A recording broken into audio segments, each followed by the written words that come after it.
Le Seigneur Jésus donne plusieurs ordres avant de retourner vers son Père. Et je voudrais donc voir avec vous un de ces ordres que nous lisons dans Matthieu, chapitre 28, verset 16. Les 11 allèrent en Galilée sur la montagne que Jésus leur avait désignée, les 11 disciples. Quand ils le virent, ils l'adorèrent. Mais quelques-uns eurent des doutes. Jésus s'étant approché, leur parla ainsi, « Tout pouvoir m'a été donné dans le ciel et sur la terre. Allez, faites de toutes les nations des disciples et les baptisant au nom du Père, du Fils et du Saint-Esprit. Et enseignez-leur à observer tout ce que je vous ai prescrit, et voici, je suis avec vous tous les jours jusqu'à la fin du monde. » Il nous est dit ceci, verset 19, « Allez, faites de toutes les nations des disciples, les baptisant au nom du Père, du Fils et du Saint-Esprit. » Le baptême d'eau par immersion. Je ne prêche pas ce matin pour vous dire de vous faire baptiser, parce que la plupart d'entre vous, dans l'auditoire, sont déjà baptisés d'eau par immersion.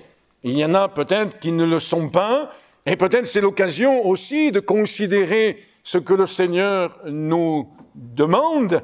Oui, parce que la Bible nous dit par ailleurs, dans l'évangile de Marc, que celui qui croira et qui sera baptisé sera sauvé, mais celui qui ne croira pas sera condamné.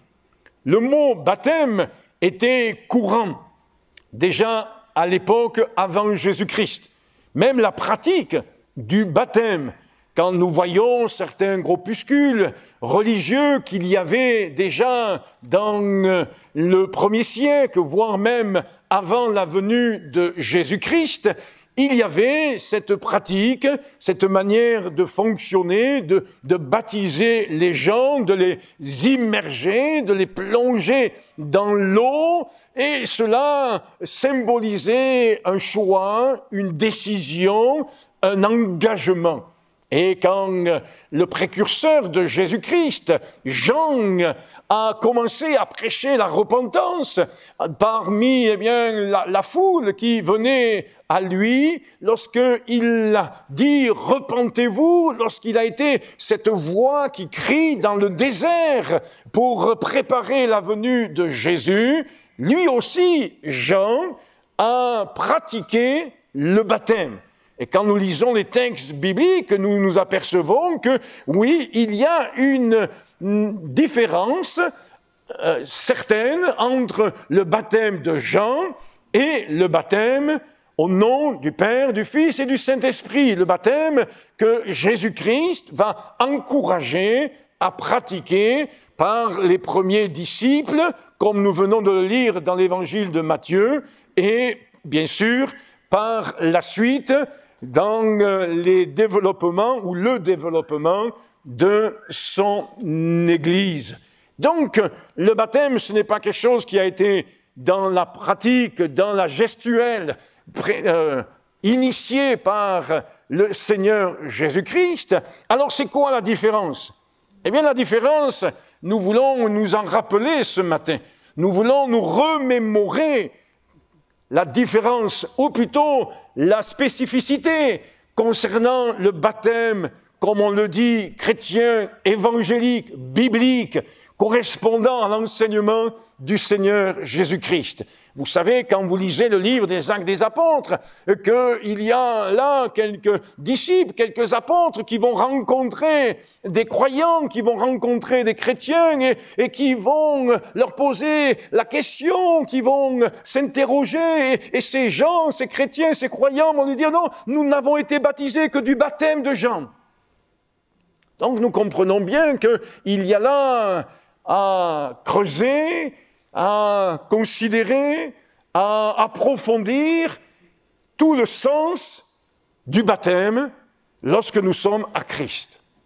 Et il est vrai, peut-être ça a été votre expérience, ça a été en partie mon expérience, que lorsque on s'est fait baptiser d'eau par immersion, suite à notre conversion, j'ose dire suite à notre repentance, mais pour certains, ils ont fait le constat plus tard qu'ils n'étaient pas passés par la repentance.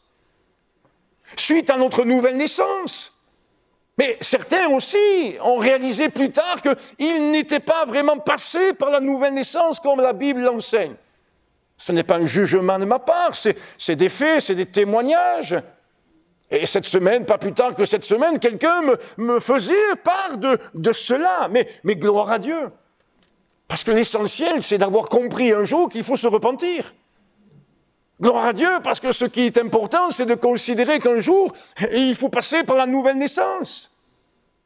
Il y a un prédicateur dans une assemblée où nous avons servi Dieu qui donne publiquement ce témoignage. Et il s'est fait baptiser d'eau avec les autres adolescents de l'Église, sans pour autant avoir compris les choses. Mais comme il ne voulait pas être à part, il l'a fait comme. Mais Dieu lui a fait grâce. Et dans une réunion de prière, l'Esprit de Dieu l'a saisi, l'a convaincu de péché, il s'est repenti, il est né de nouveau. Il ne s'est pas refait baptiser. Parce que ce qui est important, c'est cette expérience. Mais le baptême, et nous allons le voir dans un instant, c'est l'expression extérieure de ce que Dieu veut faire à l'intérieur. Et je pense que lorsque nous prenons la scène, en tous les cas, c'est comme cela que je vois les choses, en tant qu'enfant de Dieu, lorsque nous prenons la scène le dimanche matin, ou si Dieu nous permet eh bien, de le prendre un autre jour, gloire à Dieu pour cela, nous reconsidérons les choses, nous reconsidérons notre engagement, nous reconsidérons le jour où nous avons fait alliance avec Dieu, et le baptême, c'est un mariage avec Dieu. Le baptême, c'est une alliance que nous voulons, et nous avons établie avec Dieu. Et il est important de considérer cela. À l'église de Corinthe, l'apôtre Paul dira, parce qu'il y en a certains qui disent « je suis de Paul, je suis eh bien de Céphas », d'autres qui se pensent plus spirituels, et eux ils disent « oh moi, nous on est de Christ ». Et l'apôtre Paul fait mention qu'il a baptisé quelques personnes. Et il continue en disant « ceci, ce n'est pas pour baptiser ». Que Christ m'a envoyé. Mais c'est pour prêcher l'Évangile. Et il le dira quelques versets plus tard, qu'il ne veut prêcher que Jésus-Christ. Et Jésus-Christ crucifié. Cependant, nous avons reçu ordre. Et quand je dis nous, c'est l'Église de Jésus-Christ. C'est les témoins de Jésus-Christ ont reçu ordre de baptiser. Parce que cela a été demandé par Jésus lui-même. Et parce que cela nous amène à nous rappeler qu'il y a un jour, à une date bien précise, bien particulière, devant un public, devant Dieu, devant l'armée céleste, devant l'ennemi de nos âmes, devant la puissance des ténèbres, nous avons dit oui à Dieu. Et nous pourrons lire dans un instant un verset où il nous est bien montré que l'engagement public est souhaité par Dieu. Et cet engagement public, ce n'est pas simplement le 29 avril 1984 pour Jean-Luc Faure, mais c'est bien aussi la réalité pour chacun d'entre nous. Que je voudrais que nous puissions nous remémorer, si vous le permettez, ce matin, c'est quelle responsabilité. C'est pas grave si tu ne te souviens pas de la date de ton baptême. La responsabilité, c'est que nous puissions considérer ce que Dieu veut. Et que nous puissions considérer que notre responsabilité, on l'a engagée. On l'a engagé. Je ne suis pas quelqu'un qui va mettre une pression quelconque pour baptiser. Personne n'a été pris par le col de la chemise pour se faire baptiser. C'est un engagement qui est pris devant Dieu, qui est pris et qui doit être pris en connaissant au moins certaines bases. Même si nous voyons que dans l'ordre de Jésus-Christ, il est dit « Allez, faites de toutes les nations les disciples, je fais court, et enseignez-leur ».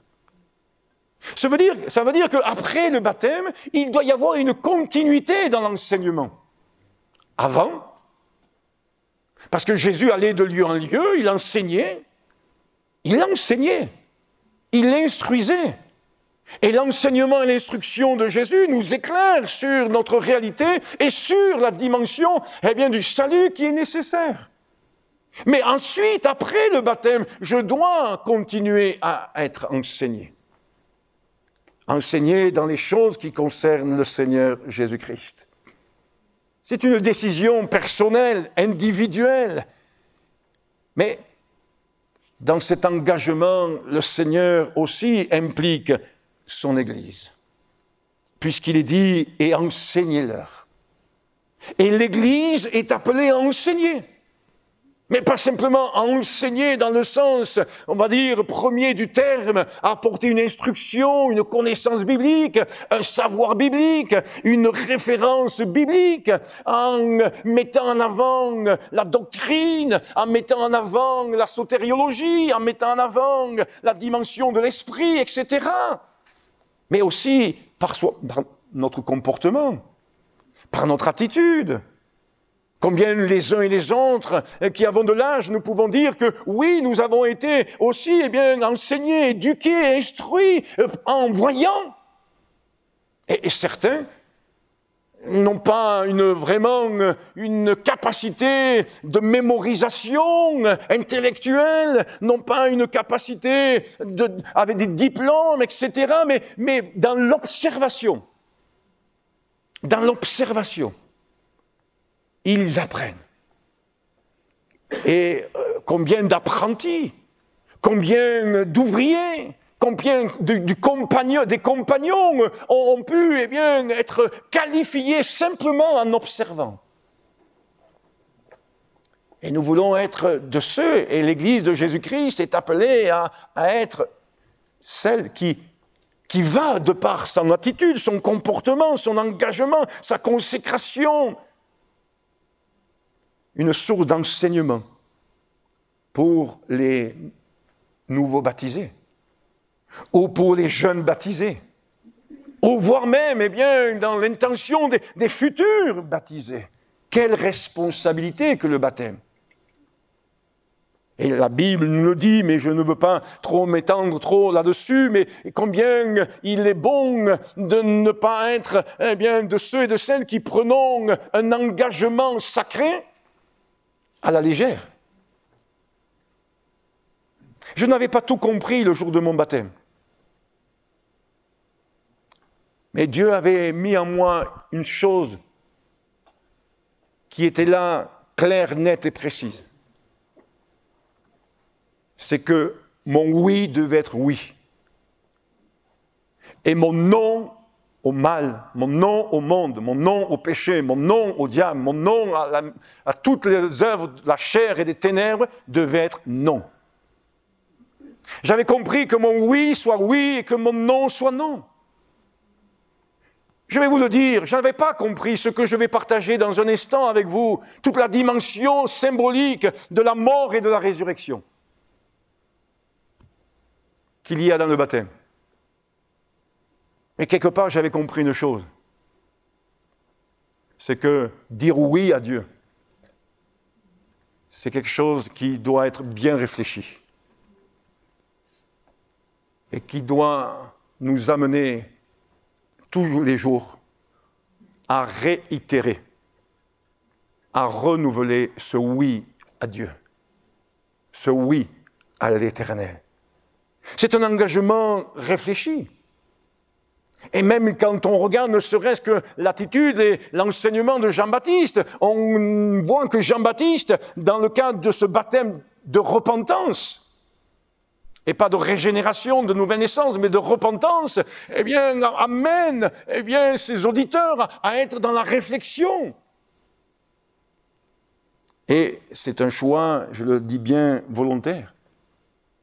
On a sans doute dans ce domaine-là en mémoire la parole de l'eunuque éthiopien qui, après avoir été enseigné, instruit, évangélisé par Philippe, et il voit de l'eau et il dit ceci, voici de l'eau, qu'est-ce qui empêche que je ne sois baptisé? Alors ce n'est pas parce que, et je me permets de le dire ce matin encore, ce n'est pas parce que cet eunuque éthiopien a été baptisé dans la minute qui a suivi son évangélisation, que systématiquement, à la sortie des réunions où il y a une personne qui vient pour la première fois, on se doit de faire un baptême. Parce qu'il y a des idées qui circulent comme ça depuis une décennie à peu près, même plus, où les gens vont dans la rue, ils évangélisent, ils disent à la personne, tu crois en Jésus? Oui. Et il la baptise de suite, là, même dans un seau. Les amis, c'est un engagement qui amène à la réflexion, qui amène à être conscient des choses. C'est pourquoi Jésus a été baptisé à l'âge de 30 ans. Ça c'est la première chose que l'on signale quand on fait l'enseignement pour les baptêmes. Parce que 30 ans, c'est l'âge de la maturité, c'est l'âge de la réflexion, c'est l'âge où on est adulte, c'est l'âge où on sait ce que l'on, j'espère, ce qu'on décide et ce qu'on fait comme choix. C'est un engagement profond. C'est un engagement spirituel. Je le disais tout à l'heure, devant Dieu, devant les anges, devant l'armée céleste, devant les ténèbres. Ce n'est pas une initiation. Je le dis parce que souvent on dit, tiens, je vais faire mon baptême d'air. Voilà. Donc on va sauter en parachute pour la première fois. On va prendre l'hélicoptère, ou on va prendre, je ne sais pas moi, quoi d'autre. Et on dit c'est son baptême. Sous-entendu, c'est une initiation. Non, ce n'est pas une question d'initiation, c'est une question d'engagement. C'est ni le début de la marche chrétienne, mais l'expression extérieure et publique d'une réalité intérieure. Et nous aimons mettre en avant encore ce matin ceci, c'est que ce n'est pas le baptême qui sauve. D'où ce n'est pas une initiation. Ce n'est pas le baptême d'eau par immersion qui sauve. C'est Jésus-Christ qui sauve. Lorsqu'on se repent, lorsqu'on accepte toute la grandeur, mais toute la grâce, tout le sens de la croix dans notre vie et dans notre cœur. Dans sa première épître, Pierre dit ceci, que nous avons été régénérés. Dans Tite, chapitre 3, verset 5, il nous est dit « Il nous a sauvés, non à cause des œuvres de justice que nous aurions faites, mais selon sa miséricorde, par le bain de la régénération et le renouvellement du Saint-Esprit. »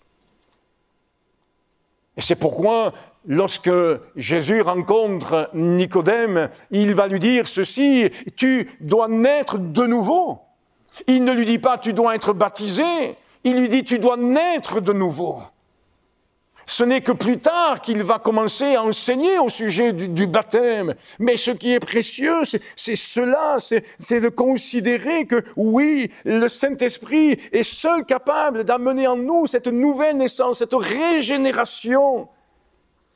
Et nous voulons bénir Dieu parce que c'est le seul qui est capable de faire cela. C'est un engagement.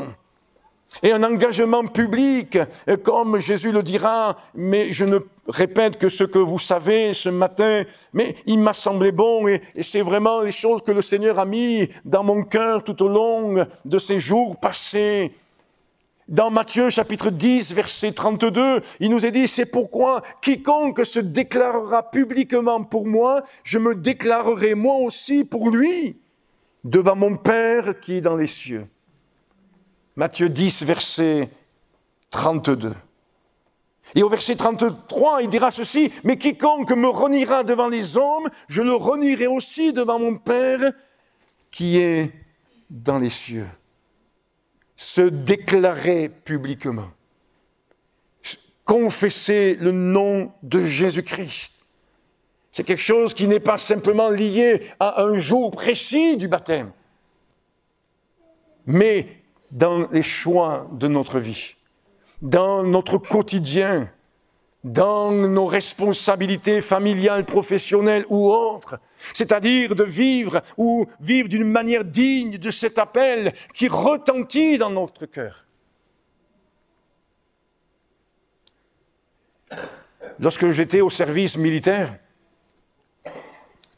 on nous disait ceci avant de partir en perme. Et je comprends pourquoi on nous disait ceci. On nous disait ceci, vous savez, vous êtes en perme, mais vous êtes militaire.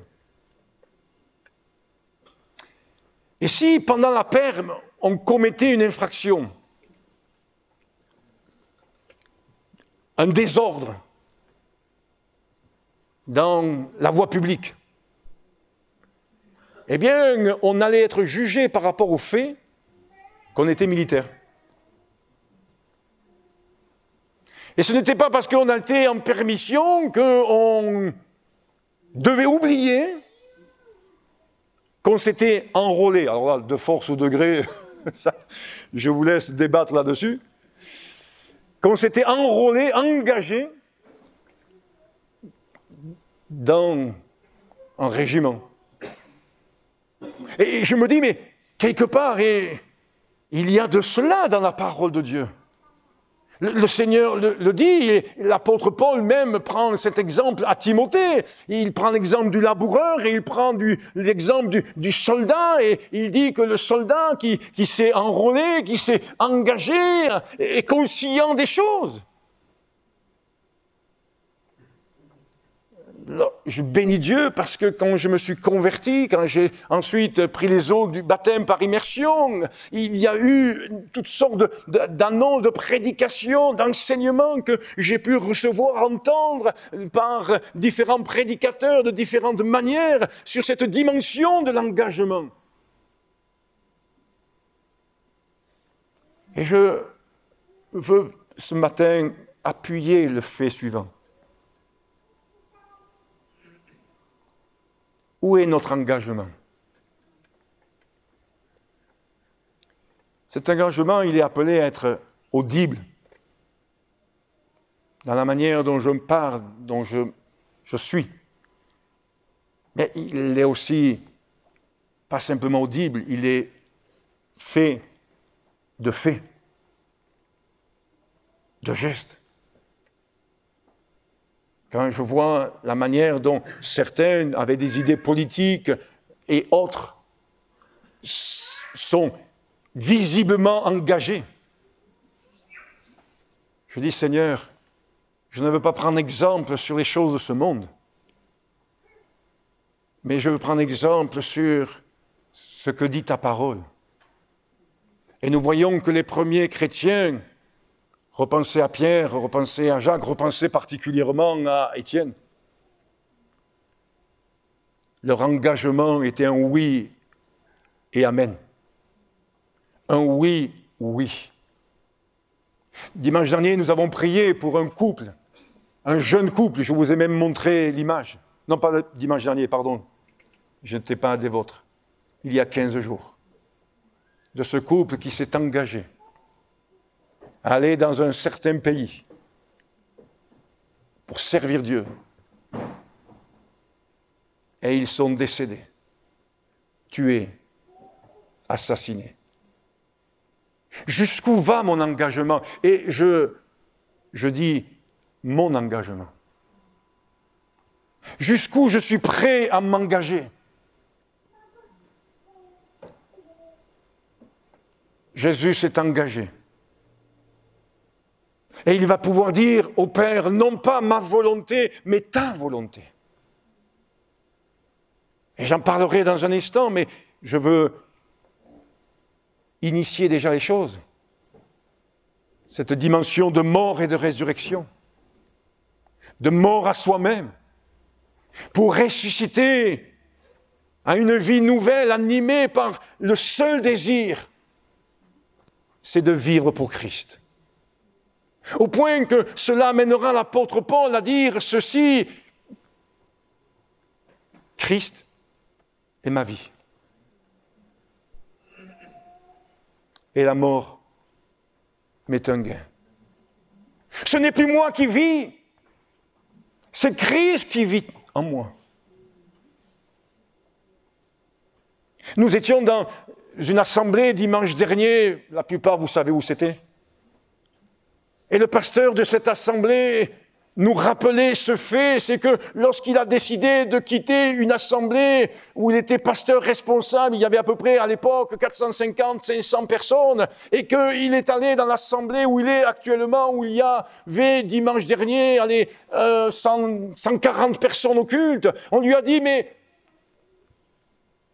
tu rétrogrades. Non. Non.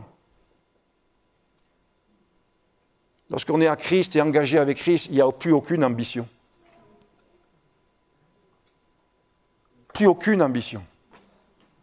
Il y a parmi nous quelqu'un qui chantait dans les cabarets, qui chantait dans les cafés, il me semble, à une époque de sa jeunesse. Oui, quand on chante dans les cabarets, quand on chante dans les cafés, on a envie que notre voix soit reconnue. On a envie peut-être de faire la tête d'affiche à l'Olympia. Enfin, je ne sais pas si c'était son cas. Mais lorsqu'on est à Christ, toutes ces sortes d'ambitions humaines, matérielles, ces glorioles, je pense à une prédication de M. Sujol qui prêchait là-dessus, sur ce gloriole-là. Et sur le fait que l'apôtre Paul, oui, il parle du baptême, mais il dit ce n'est pas pour baptiser que Christ m'a envoyé. Est-ce que vous croyez que les églises, les pasteurs, les prédicateurs, etc., lorsque nous arriverons au ciel, eh bien, nous devrons montrer notre CV avec le nombre de baptêmes que nous avons faits? Ou que tu seras amené à montrer le nombre de personnes, eh bien, à qui tu as témoigné? Ou le nombre de fois que tu as fait le ménage dans l'église? Non. Non. Ce que le Seigneur regarde, c'est notre engagement. Notre attachement à sa personne, à sa parole, dans notre choix de vie, et mais aussi dans notre conscience. Permettez-moi de vous rappeler ce texte qui est un texte de référence dans l'enseignement sur le baptême biblique. Et c'est 1 Pierre chapitre 3 verset 21. Et l'apôtre Paul dit ceci.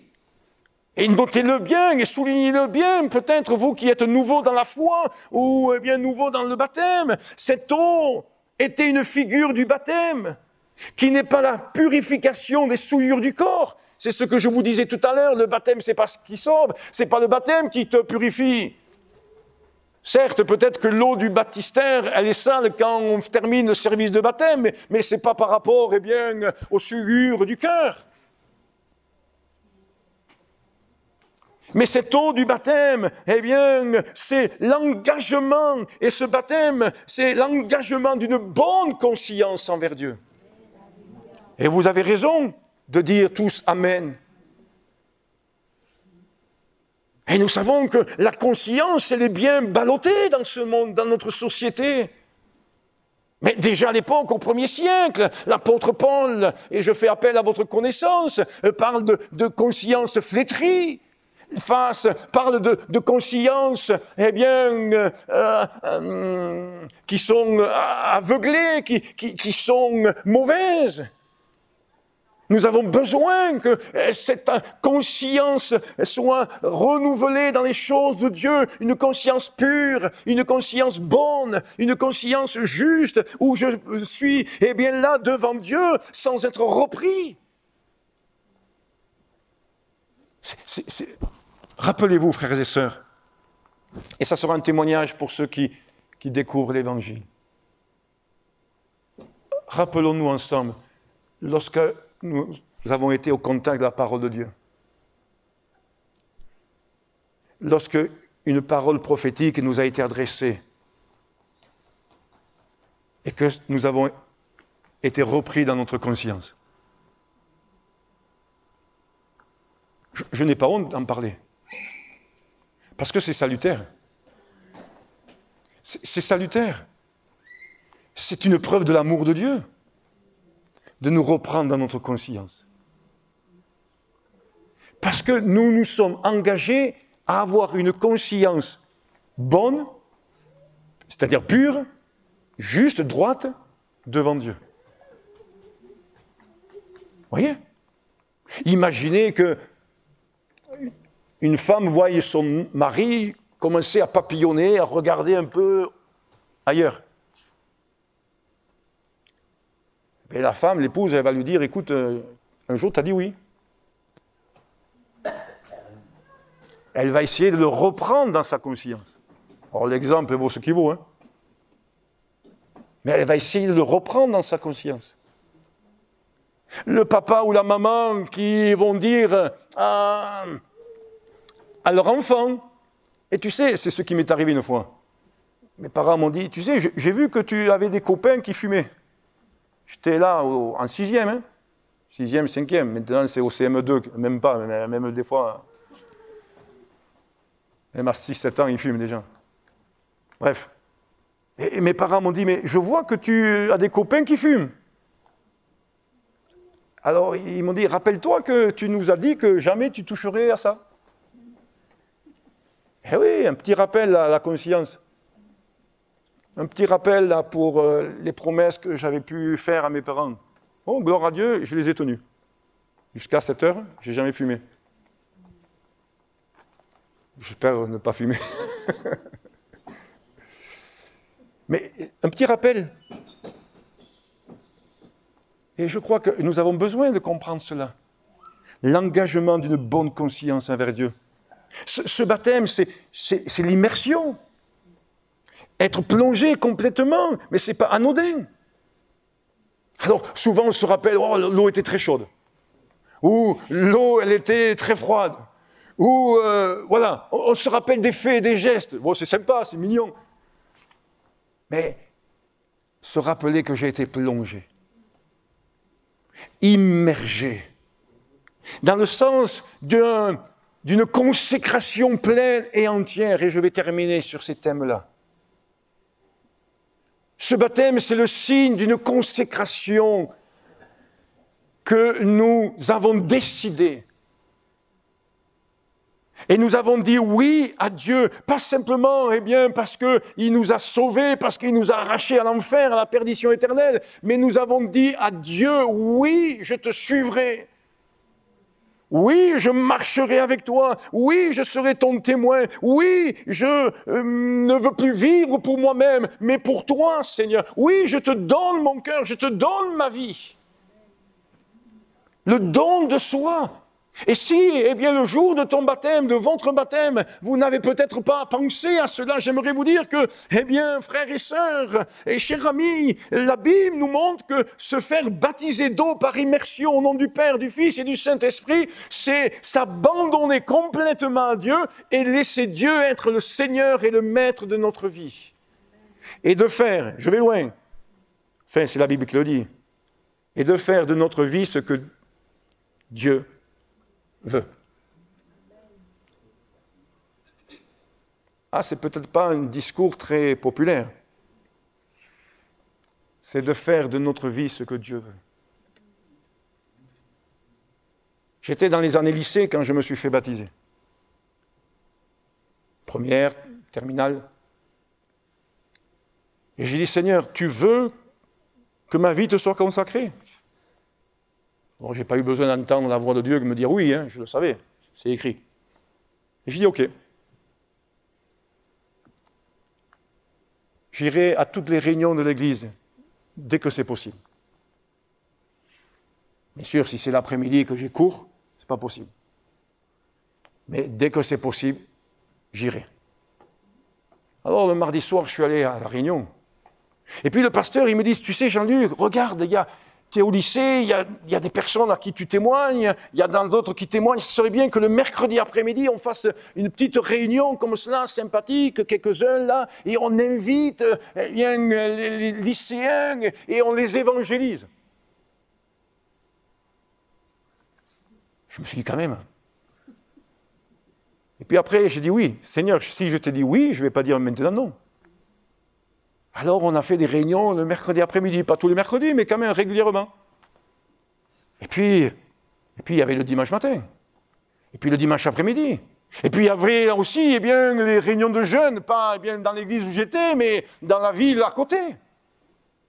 Et puis on m'a proposé de servir Dieu aussi dans l'évangélisation des enfants, à la mousson, on appelait ça la paillade à l'époque.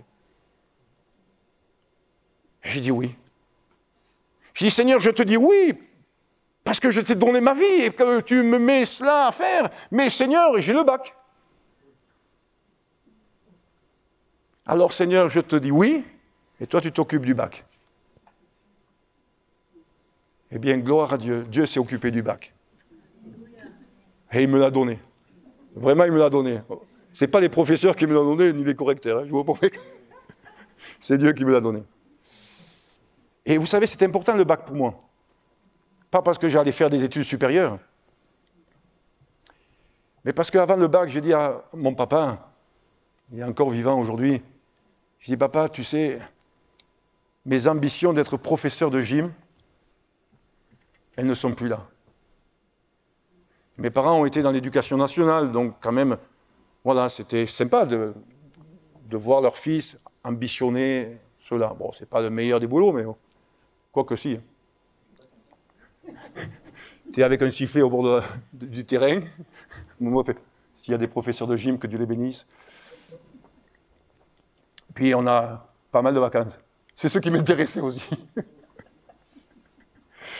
J'en ai un peu moins ce temps-ci. Bref. Et alors, je dis à mon papa, tu sais, mes ambitions de prof de gym, je ne les ai plus. Ah bon? Oh, pourtant, depuis que tu es tout petit, tu fais du sport, depuis que tu es tout petit, tu fais ceci. Je dis, oui, non.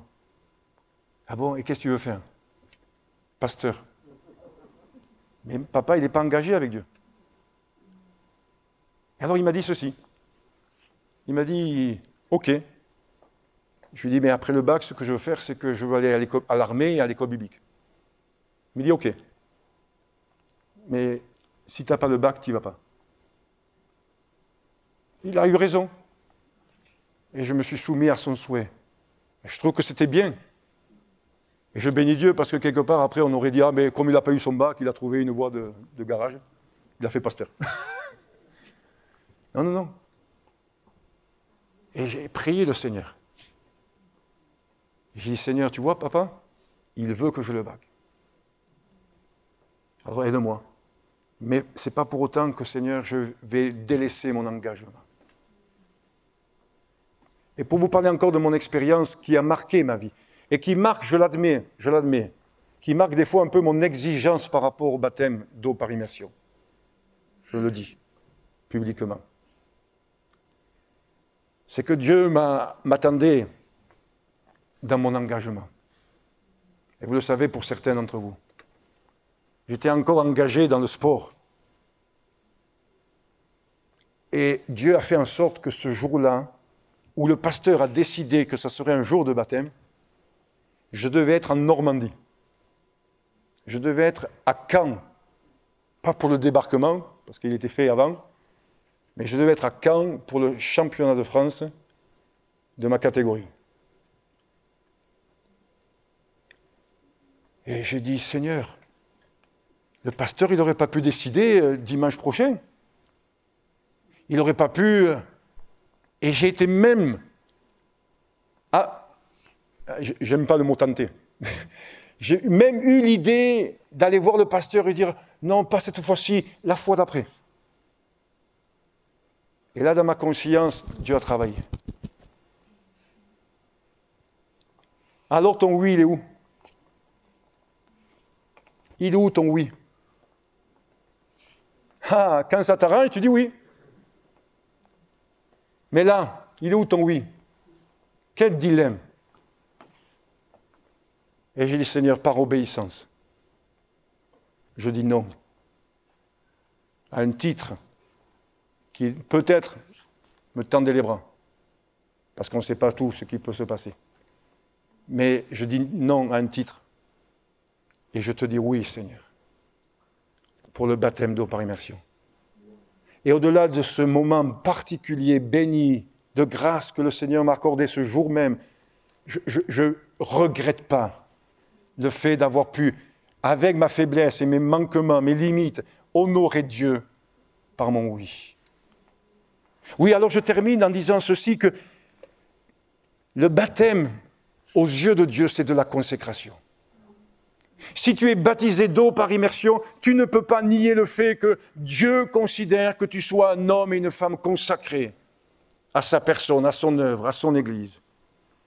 Et que quelque part, eh bien, comme je le disais tout à l'heure, il y a besoin encore de réinitier ou de renouveler, eh bien, cette dimension de la mort à soi-même. Le baptême, je le disais tout à l'heure, eh bien, par immersion, symbolise une mort et une résurrection. C'est pour ça qu'on plonge la personne complètement. Et la personne, et bien sûr, on la ressort, eh bien, pour montrer que, oui, une vie, une existence se termine et une vie nouvelle commence. Une manière de fonctionner se termine et une vie par l'esprit commence. Une vie, eh bien, une existence de désobéissance, de transgression, de non-écoute de Dieu se termine et on décide, eh bien, de suivre Jésus. Je crucifie la chair pour laisser l'Esprit de Dieu vivre en moi. Et ça, c'est précieux. Si quelqu'un veut venir à moi, dit Jésus, qu'il renonce à lui-même, qu'il se charge de sa croix et qu'il me suive. Est-ce que tu portes ta croix? Est-ce que je porte ma croix? Est-ce que, eh bien, j'ai décidé que oui, eh bien, je vais porter ma croix. Porter sa croix, c'est pas le faire matériellement parlant. Porter sa croix, c'est pas, eh bien, comme ça se fait, je crois, en Philippines ou autre, eh bien, se laisser crucifier. Porter sa croix, c'est dire à Dieu, non pas ma volonté, mais ta volonté. Non pas ma volonté, mais ta volonté. Eh oui, c'est ça, porter sa croix. Ce n'est pas un engagement de plaisir que de suivre Dieu. Peut-être ça va décourager certains de se faire baptiser, mais soyons honnêtes et vrais. Ce n'est pas un engagement, eh bien, qui amène à de la facilité, bien au contraire. Je ne vis plus pour moi-même et j'appartiens à Dieu. Je dépends de lui. Je m'engage à suivre son enseignement. Et comme cela a marqué ma jeunesse et mon début de marche avec le Seigneur, je cite ce livre qui a été un grand succès à une époque. Le titre était celui-ci, « Que ferait Jésus à ma place ?» Cette réalité du baptême, frères et sœurs, et je termine, doit nous animer chaque jour. Elle doit être présente, cette réalité du baptême, en notre esprit, dans notre cœur. Et j'aimerais peut-être me permettre de vous poser une question, mais je me la suis déjà posée. Est-ce que cette réalité du baptême s'est amplifiée, s'est développée, ou est-ce que cette réalité du baptême s'est étiolée, a perdu de son intensité, de sa force, permettez-moi de dire de sa substance, dans ma vie, dans mon cœur. Oui, Seigneur, nous le chantons, je te donne tout. Je te donne tout, Seigneur. Tout ce qui est en moi t'appartient. Tout ce qui est généré par ma propre existence, Seigneur, je veux que ça t'appartienne. Gloire à Dieu et prions le Seigneur. Merci Jésus de nous encourager, même si des fois nous devons l'admettre, Seigneur, tu nous reprends dans notre conscience. Tu nous reprends, Seigneur Jésus, mais c'est pour notre bien. Voire même c'est pour notre bien que tu nous châties, Seigneur Jésus. Oh, parce que tu es un bon Père.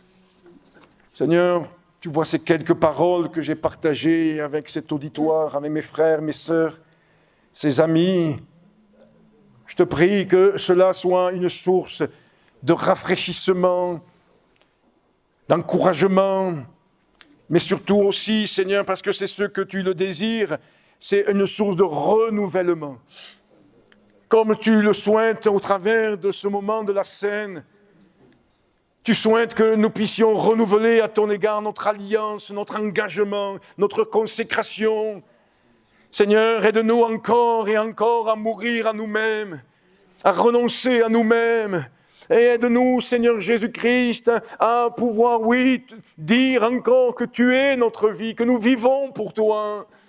Que ce soit, Seigneur, sur le plan individuel, que ce soit en couple pour ceux qui sont les deux à Christ, que ce soit en famille, ceux qui encore, Seigneur, ont des enfants à leur domicile. Seigneur, souffle par ton Saint-Esprit et régénère-nous, renouvelle-nous, vivifie-nous, afin que, Seigneur, ce monde voit combien c'est une bénédiction. Ce qui peut leur paraître paradoxal, mais que c'est une bénédiction de s'engager avec toi, de marcher avec toi, de te suivre. Oh Seigneur, merci de bénir mes frères et mes sœurs et les amis qui sont mis de nous. Amen. Amen.